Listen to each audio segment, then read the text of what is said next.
How's it going, everyone? My name's G-Train and welcome to my video of Harvest for Noobs, or beginners if you prefer that term better. Alright, so why Harvest? I wanted to do a guide because I've looked up a fair few Harvest videos and I found a lot of them actually tend to lack a fair bit of information, or they only really focus on like one little aspect of it. So I want to kind of give a bit more of a overview on all sides of it.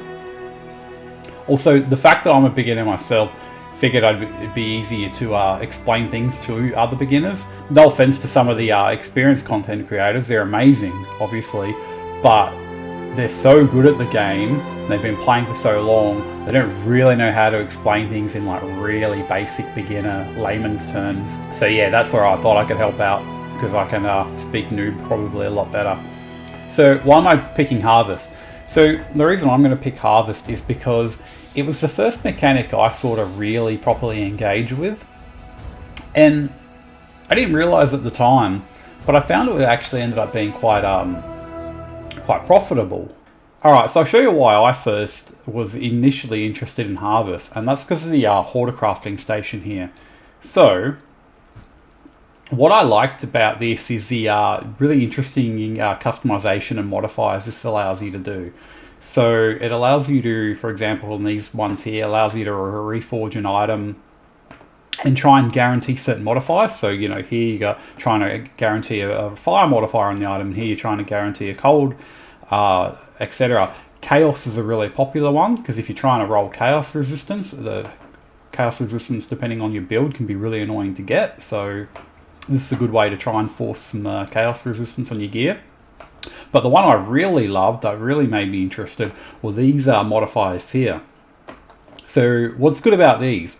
So let's say you've got a really cool piece of gear and it's got a really high roll of resistance on it. In this case, here, let's say you got a tier 1 cold resistance, but you don't need any more cold resistance and you really need fire, and you're like, oh shit. Well, instead of trying to go get a whole new piece of gear and replace the fire, you can bring it to the bench here, and you can literally change it over to that. You can change your cold resistance, your tier 1, into a tier 1 fire resistance instead. If you're missing fire resistance, for example, just to cap out your resistances, then it's perfect. So that was what was originally got me interested in doing a bit of Harvest, because I really like the idea of having that level of customization. However, the next thing that I found really interesting was I didn't realize at the time how valuable the life force is. So you've got your 3 different colors here: red or pink, whatever you want to call it, yellow, and your blue. Now, generally speaking, most of the time, yellow is always the most valuable. And I'll give you an example. So this is just this little amount here. I just cashed all mine in, by the way, because the market was really good. So I don't have much left at the moment. But I'll give you an example.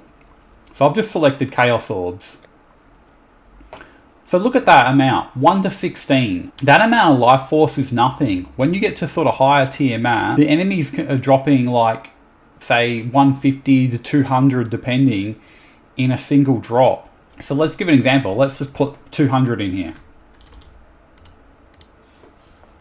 12 Chaos Orbs from one drop. You try getting 12 Chaos Orbs in a single map when you're early on. When you're lucky to get a Chaos Orb drop here or there, you're pretty much broke. This is really huge money early on, and it's really simple to get. You'll see later, when you're lucky and you get good map, good harvest, you can get some incredibly, like you can get the big screen filling drops of life force, which will just net you crazy amounts of currency.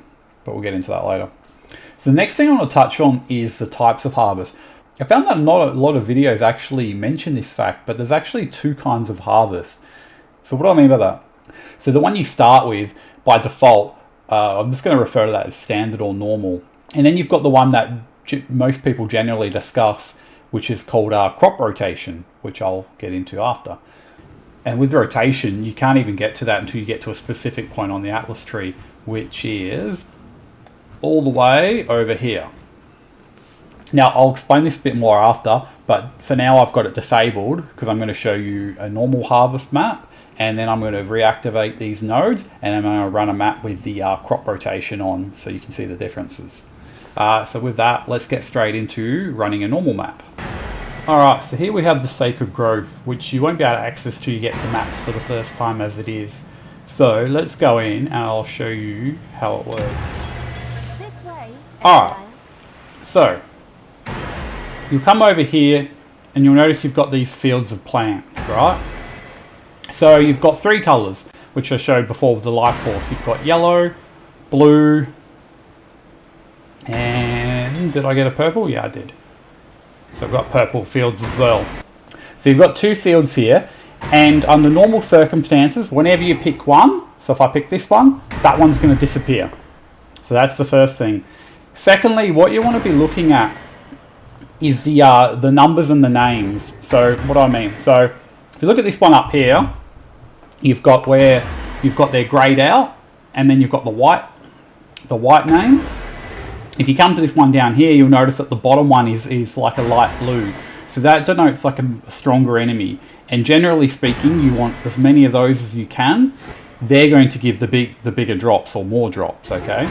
So let's go look at another field as an example. We got another double purple here. So this one here, you'll see that this one's got 2. So the easiest thing to do, look at them, pick whichever one's got the biggest number. Yeah? And I'll give you one more example. We'll come down. Here we got a yellow and a blue. This one's pretty even, 2 and 2. In this case, you're probably going to pick yellow just because it's more valuable. But if that weren't the case, then obviously you'd pick the blue. Or if you just, you want to farm blue, then yeah, obviously pick the color that suits you. So I'm going to give you an example of one. So let's just go down here. These are pretty much identical, so I'm just going to pick one. You'll see the other one withers and disappears. I'm just going to kill all these enemies.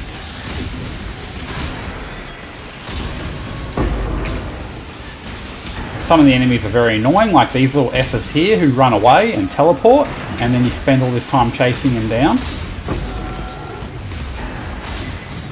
Like so. Probably, yeah. Great example to give you on the first one. This stupid annoying little bug enemy, and half the time you'll chase them all the way around the bloody arena trying to find them, so you can because you can't pick the next field until all the monsters are dead. So there's the life force. So as you can see there, 156, that's like 20 chaos or something just there. 15, 20 chaos just from that. It's pretty good. Alright. So I'm not going to do all of these, but so this is a standard field. So I got 4 plots. Oh, hang on. 1, 2, 3, 4. No, I got 5 plots. So I actually got very lucky. So if you get really unlucky, you're going to get 3. 4 obviously probably the average, and 5 is really good. 5 the max you can get, so you've got the best chance of getting the most out of it. Especially if you've got scarabs, because some of them are quite expensive. So the more you're getting for your return, the better. So in this case, for the standard crop rotations, all you need to do, pick the colour you want, look at the 2 fields, look at the numbers, pick the bigger number. It's really that easy. Kill the monsters. So I've changed over to a crop rotation setup, and I managed to score a map here with 5 plots on it. I didn't need 5, but I just happened to get it, so I'll show it to you, and I'm going to explain it. So previously all we did was just went around, we looked at them, and we picked whatever was best.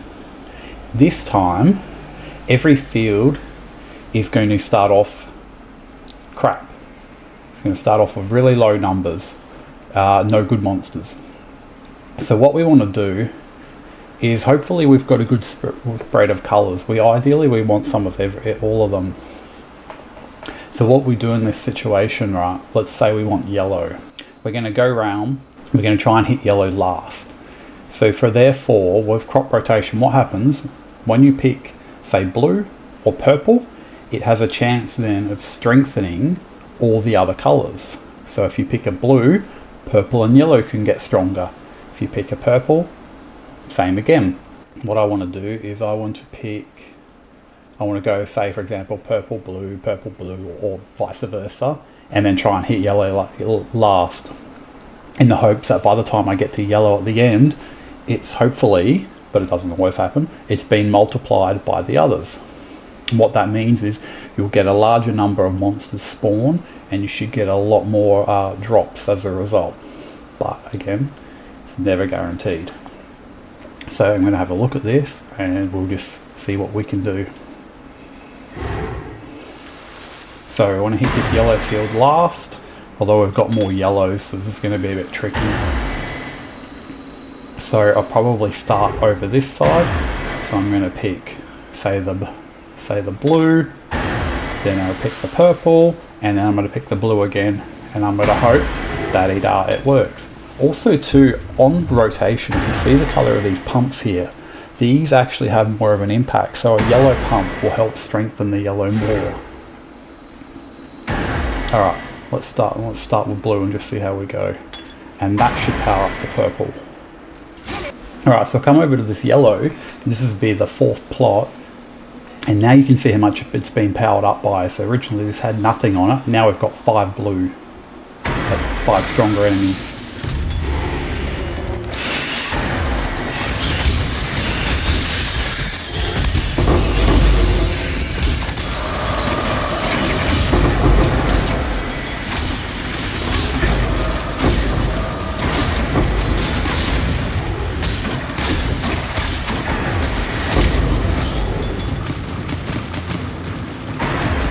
And you can see it's dropped quite a bit.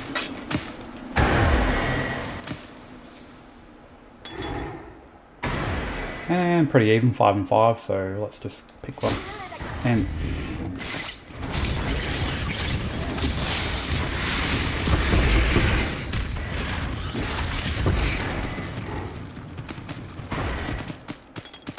alright, so that wasn't the best example, but not too bad. So if you have a look at that, 4K yellow, that's a divine right there, which is pretty bloody good.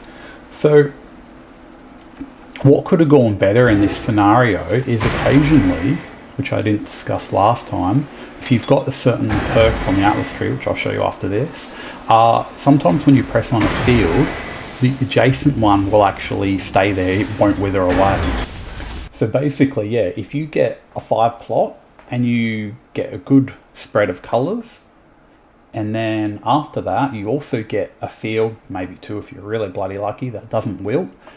That's how you're going to get the really big, like, screen filling pops. It doesn't happen super often, but when it does, it's really bloody good. Sometimes you just get really unlucky and the fields just really won't power up at all. Again, it's all really RNG. Other times, as I said, you'll get really lucky and you'll get the 5 plot, and then a bunch of them won't wither. And then by the time you get to the end, you could have a boss sitting on there. That's another thing I forgot to mention. I'll show you a clip of. You can actually spawn bosses. So spawning bosses is actually, I would say, a lot easier on normal, because sometimes, especially if you use a certain scarab, sometimes you can go in and there's a boss already on one of the fields. Whereas with the rotation, you've got to get a really good RNG powering up the different fields each time, and then eventually you can spawn a boss.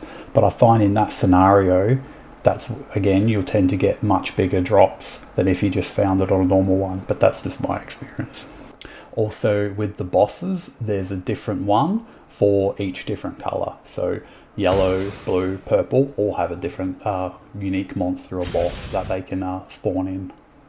Alright, so let's start off by talking about the Atlas. So ignore mine at the moment because I'm kind of in the middle of changing this one around. But one reason that Harvest can actually be a good starting point is because you can come up the middle here. When you're starting out, if you're filling the Atlas in for the first time, you're going to want your Kirak points and your Kirak missions here, because it makes filling in the maps you don't have just so much easier and quicker. But if we come down this way, we've got one of our first harvest trees here, and also the Kirak tree right next to it. So for a first Atlas, that can be really handy. Then from there, we're on that same path. So we're going to come up to these ones. So this is going to increase, these are the ones you want to aim for probably first, as they're going to increase your life force, which is obviously what's going to be making you money. So try and take all the life force ones. This one here, more XP. So we want to definitely take Bumper Crop here. because it says 50% to contain additional harvest, which means another field. So yeah, it's a definite one. You can come here and grab this one for the extra XP. And spawning is not very large, but more monsters equals better. Then you want to grab your next wheel, you want to grab up here. This is a definite one, even though it's only small odds. If you get lucky and the drops get duplicated, that's just a lot more money. Nice and easy. So this node here is really good. The first line, really, again, that was only going to affect if you're doing standard harvest, whatever you want to call it. But the bottom line is useful for both. 10% chance for a crop not to wilt. Again, not super common, but when it does happen, or if you get really lucky and it happens multiple times, it will really increase the amount of life force you can get. Alright, now with that section covered, we're going to move to the last part. So this wheel, this arrow all the way over here, this is where you're going to want to come to if you're planning on doing the rotation method. If you're not, you can completely ignore this whole section here. I'll explain. So, I got suckered in. You didn't realize, obviously, being a beginner. When I read this, I saw tier 1. I was like, oh, tier 1, that sounds good. No, tier 1's the worst. Basically, you're always starting off with the lowest, shittiest plants. However, harvesting crops in your map has a chance to upgrade the tier of the plants to different colors. This is what I was explaining earlier. So if you go pick a blue, it can upgrade the purple and yellow, and etc, etc. So this is the node you need to get for crop rotation. That's just it. So these nodes here, these reduce the colors of plants appearing as often. So if you're going for yellow, you might think the obvious choice is to just say pick one line and then and leave it at that. However, when you're doing rotation, you still want all the plants in there. You don't want there to only be yellows or blue. Then that's going to screw up the whole rotation process of picking a different color each time. So you want to try and balance them out a little bit. So you see I've got a notable on each color, and then just the smaller ones on purple. You can go a bit further and take another one of each to try and keep it as even as possible. That's another option as well. But yeah, generally speaking, don't just pick one, because if you're going for rotation, you don't want a color not being in there at all. That's going to actually make life worse for you. And so the last thing I will say though about this tree, even though I did say before you can ignore it, you can actually use this and just not take the crop rotation notable there. And if you're just running a standard, then again you can ignore what I just said a minute ago and favor out the plants a bit more, because then it doesn't really matter, you're just going to go for whatever's best.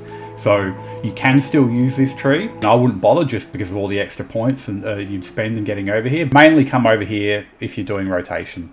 So next I'm going to talk about scarab. It's going to really depend on where you're at and your build, but starting out, I like this on all my maps no matter what. I love running the monstrous lineage because it just increases your magic pack sizes, and you can run multiple of these, and it just makes it's great for leveling, great for money. So this one you should always have on, which is the Harvest Scarab of doubling, and it does exactly what it says. The life force that drops, it will duplicate it, which is, that's how you're going to get those massive full screen pops when you're lucky.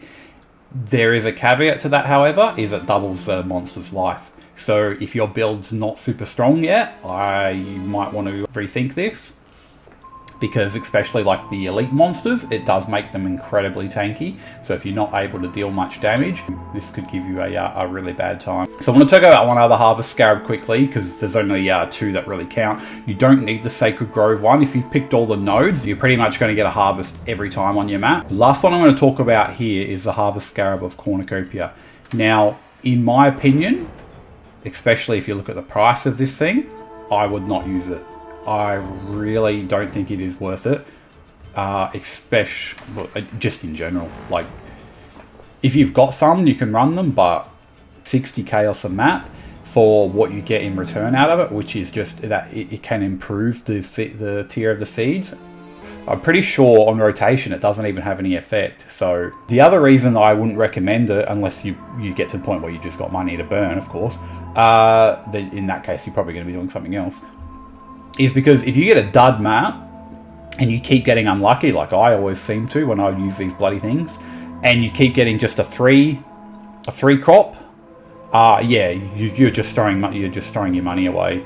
And it's really, really infuriating if you do like 3 or 4 maps in a row and you just keep getting absolute shit you keep getting absolutely shit fields, or only 3 every time, and you've just lost all that for nothing. So unless you've got money to burn, I would completely ignore this one and just stick to your Harvest Scarab of doubling. One last thing I'm just going to mention. When you're starting out, I wouldn't be spending the currency on these at all. Wait till you've actually got a bit of currency to burn, and then start chucking the doubling scarab on every time. Initially, especially when you don't have all the atlas and that, do not waste your money on the scarabs until you've got some points invested. So, in summary, what should you do? Well, personally, that's going to be up to you. You're going to try Harvest out normally on its own, so you can get a bit of a feel for it. Then when you get to that point on the Atlas tree, give rotation a go. Try it for a while. See if you like it. If you don't like it, or if you don't like, let's say you might get a run of bad luck and it pisses you off, just play around with it. Have a feel for what you like and just go with that. I like rotation. I do get frustrated when you keep getting dud runs and you don't get it going, but when you do get it going, it's really cool. And it's going to be your personal preference, whether you want something that's a bit more, I guess, reliable, or something that offers a bit more high risk, high reward with like the potential for like a massive jackpot payoff. Because that's basically what you're going with. You're going for a really big gamble versus, I guess, probably more consistent results. So, yeah. But anyway, I've gone on for long enough now. Hope you enjoyed, and I'll see you in the next one.